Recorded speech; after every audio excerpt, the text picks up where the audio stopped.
이번 시간은 이제 부자로 잘 사는 농지투자법, 이 중에 부동산 투자 어디에 어떻게 해야 되나 하는 건데, 그 중에서 도시기본계획에서 찾는 거. 그래서 그런 거에서 찾아서 하는 방법들을 한번 해보겠습니다.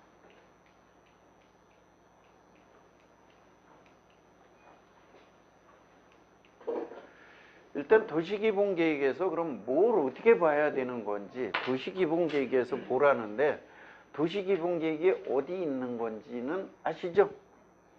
네? 도시기본계획을 어떻게 봐야 되는 건지, 또 간접적으로 어떻게 해봐야 되는 건지 이거를 한번 보겠습니다. 그래 우선 부천시라는 데서 도시기본계획을 이렇게 변경하는 거, 뭐 이걸 들어가기 전에 말씀드리면, 도시기본계획이라는 것은 우리 국토종합계획에 의해서 큰 계획이 있고, 거기에 밑에 시도 종합발전계획이 있어요. 경기도, 서울시 이런 식으로 시도 발전계획이 있고, 그거 밑에 이제 각 시군별로 도시기본계획이 마련되어 있습니다. 그래서 이렇게 있는데, 물론 그 국토종합계획에서 전국의 큰 그림은 볼 수 있지만은, 우리가 투자하는 거는 될 수 있으면 좁혀서, 제가 아까 말씀드린 게 한 지역을 마스터해라 그랬잖아요. 그래서 한 지역을 보는 거를 보려면 해당 시군의 도시기본계획들을 보는 것이 오히려 더 쉽습니다. 그래서 그 한 지역의 도시기본계획부터 마스터를 해야 되고, 그런 거를 하려고 그러면은 어떻게 해야 되는지 일단 도시기본계획에서 찾아보는 것도, 왜 해야 되는지 이런 걸 보겠습니다. 지금 현재 도시기본계획 국토종합계획은 2020년까지로 되어 있어요. 2020년까지로 되어 있는데, 지금 국토종합계획은 그대로 2020년까지 있고, 이 계획은 아직, 국가의 발전계획은 아직 안 나와 있습니다. 어떻게 할지. 근데 지금 서울시나 경기도나 이번에 부산시가 그랬듯이 시도 종합발전계획은 2030으로다가 바뀐 곳도 있고 아직 바뀌지 않은 곳도 있고 지금 이렇습니다. 근데 서울시, 부산시, 경기도는 이미 바뀌었어요. 그리고 이제 이거에 따라서 우리들한테 직접적인 영향을 주는 거, 우리 투자자나 우리 국민한테 직접적인 영향을 주는 것은 도시기본계획이에요. 시군 도시기본계획. 시군 도시기본계획이 되기 때문에 하는데, 지금 이 2020년까지 있다 나니까 앞으로의 계획이 없다 나니까 이것을 시군에서는 지금 2030이나 2035나 2025나 이렇게 전수 도시기본계획들을 많은 데가 바꾸고 있습니다. 바꾸고 있는데, 이 바꾸는 것이 우리가 소위 말하는 투자를 할 만한 시군은 많이 바꾸고 있고, 투자를 뭐 별로 할까 말까 하는 이런 데는 아직 생각들이 거의 다 없습니다. 없어요.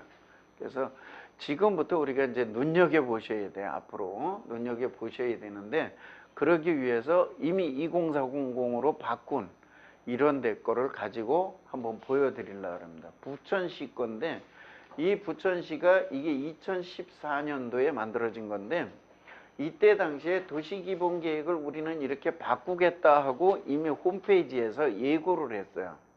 예고를 했고, 그 내용에 보면 과업 내용이라는 게 나오는데, 그 과업 내용에 보면 우리는 어떤 걸 바꾸겠다는 게 대충 나와 있습니다. 그래서 사실은 그 지역을 잘 아는 사람이면 이것만 보고도 우리는 지금 어디를 뭘 바꾸려고 하는구나 알 수가 있어요. 그래서 한 지역을 자꾸 마스터하라 그러는 거예요. 한 지역을.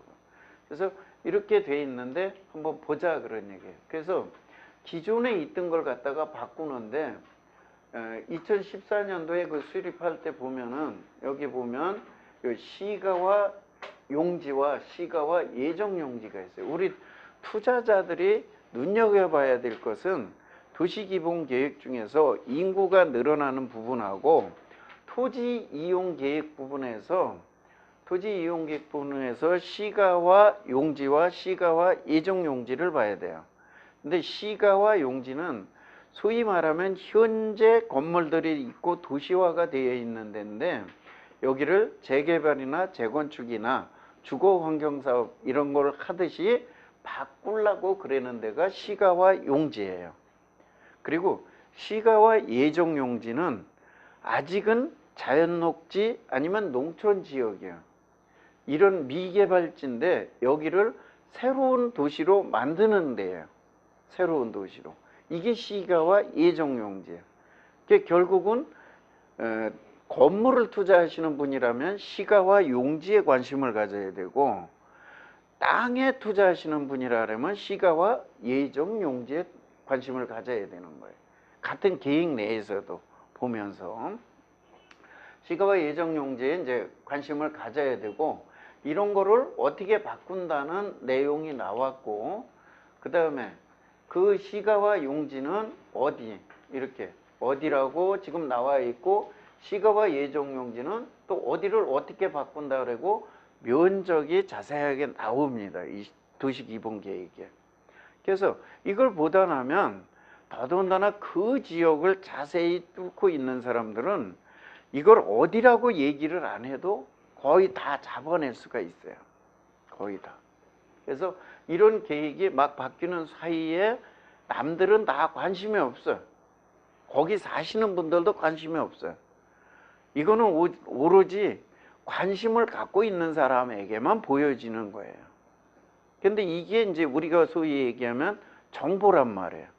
정보인데 이 정보 여기까지 온 정보를 가지고 내가 그 지역이 어딘지 그 다음에 그 지역에 가서 물건을 찾고 고르고 뭐 이렇게 해서 향후에 개발이 되면 어떨 건지까지 분석을 해볼 수 있어야 된다 이런 얘기예요. 이거는 2020년도에 부천시의 도시기본 구상도예요. 이거는 간단하게 보는 방법을 지금 보려고 그러는 겁니다. 그리고 이건 2030 도시기본계획의 구상도예요.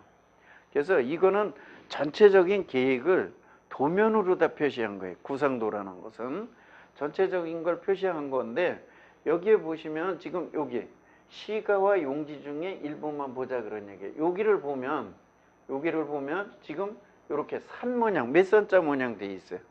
몇 선자 모양 돼 있는데 기존 거를 보면 삭감 모양 됐단 말이에요. 그러면 이 지금 양짝 이 부분들이 지금 여기가 여기가 이렇게 없어지는 걸 볼 수가 있어요. 요 뒤에서 보면 이 부분들이 없어졌단 말이에요. 이 부분들이. 그러면 여기가 상업지역이었어요. 우리는 잘 알잖아요. 상업지역은 용적률이 얼마, 건폐율이 얼마, 그래서 투자 가치가 있다. 이렇게 했는데 여기에 내 땅이 있었다. 내가 건물을 갖고 있었다. 지금 갖고 있었던 분들은 어떻게 대처해야 돼요? 줄어드니까, 없어지니까, 주거지역으로 바뀌니까 빨리 내려가야 된단 말이에요. 팔아 없애야 된다고요. 가치가 떨어지니까. 그런데 반대로 지금 이 지역은 주거지역으로 바뀌었어요. 주거지역으로 바뀌었는데 이 지역을 다시 한번 보면 앞에 또 면에서 2020년 거에서 보면 이 지역은 공업지역이에요.